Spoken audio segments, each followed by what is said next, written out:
Hey everyone, N.J.C here with you, and today I'd like to talk to you about something that is very relevant to you and to me, because if we do not do it to ourselves, somebody or the other does it to us, and it can affect us very, very, very badly.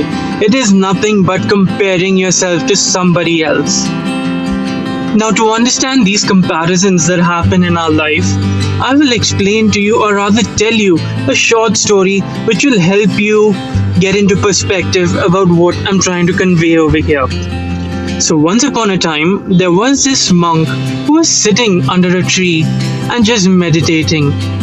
Until a few minutes into his meditation, he found a droplet of tear that fell onto his head. And when he looked up, he noticed it was nothing but a crow.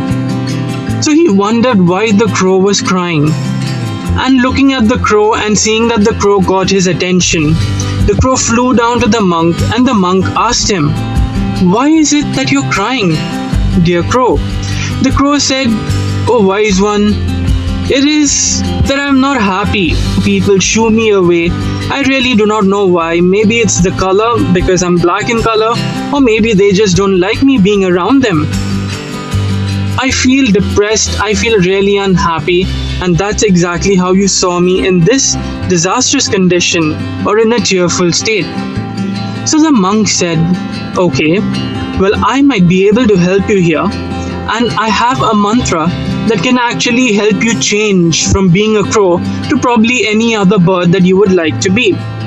So what would you like to be? I mean, which other bird would you like to transform yourself into? And I will, give my mantra and it'll happen."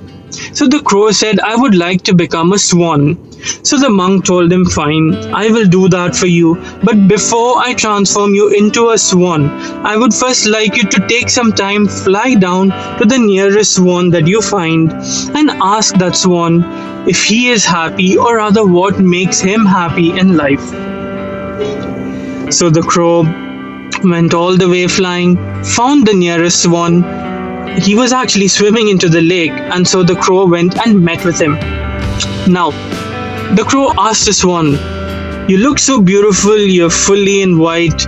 I'm sure you are one of the most happiest birds that I can find." The swan said, "No, I ain't happy. The white color that I am doesn't bring me happiness, because I'm white and that's it. I really wish maybe I was as colorful as a parrot, because the parrot brings out so many colors that it must be the happiest bird as you are seeking. Because me as a swan, definitely I can tell you that I am not happy." So the crow flies from the swan to the next parrot that he could find. And when he talks to the parrot, he asks the parrot the same question.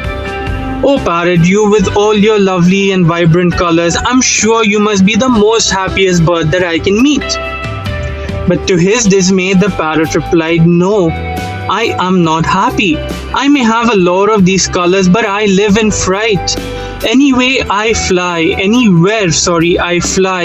I am in fear that I might be caught and put into a cage, thereby taking away my freedom.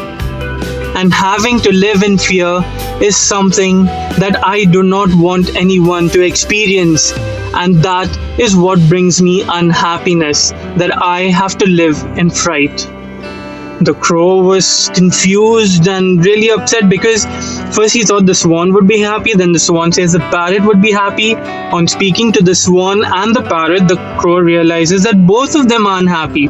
So the crow further asks the parrot, "Then who do you think would be the most happiest bird?"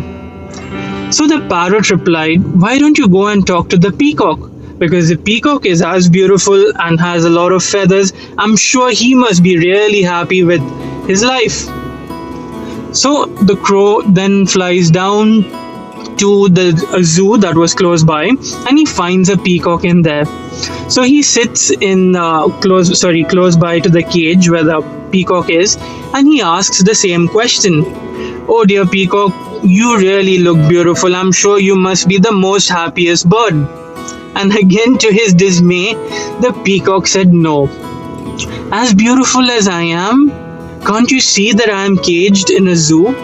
I'm here to perform for other people, to show my feathers as beautiful as they are to the others. I'm more like an item of performance. And even if I'm in the open, there are people or there are hunters that actually look for my feathers, come up to me and pluck my feathers. If not for me in the zoo, it is out there with another peacock. So I'm definitely not the happiest bird that you are looking. So then the crow was perplexed. He did not know what to say because the swan said he's not happy, the parrot said he's not happy, and now the peacock says he's not happy. So who, or rather which bird is actually going to be the happiest bird out there? So the parrot further asked the peacock, so who according to you could be the most happiest bird?